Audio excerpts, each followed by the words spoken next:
কাঁদ কাঁদ, যত ইচ্ছে কাঁদ, যত ইচ্ছে কাঁদ, যত ইচ্ছে কাঁদ। আমার হাত ধরলেও কিছু হবে না। আমার হাত ধরলে, পড়াশুনোর সময় আমি বলেছি পটাশ, কোনো ইয়ে নেই।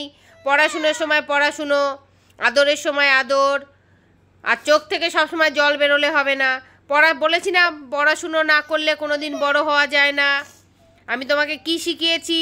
যে শুয়ে থাকে তার ভাগ্য শুয়ে থাকে, অপচয় না করলে অভাব হয় না, বলেছি তো? তুমি জানো তো এগুলো?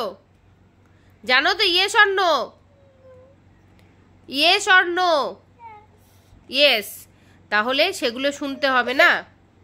একটুখানি পড়ে তারপরে আমরা তোমার সাথে খেলবো। তুমি আমার সব কথা শুনে নেবে, আমিও তোমার সব কথা শুনে নেবো, ঠিক আছে? ঠিক আছে তো? প্রথমে তুমি আমার কথা শুনবে, ঠিক আছে? ডান ডান। ডিঙ্কি চিকি, আমার পটাশ সব কথা শুনে নেবে।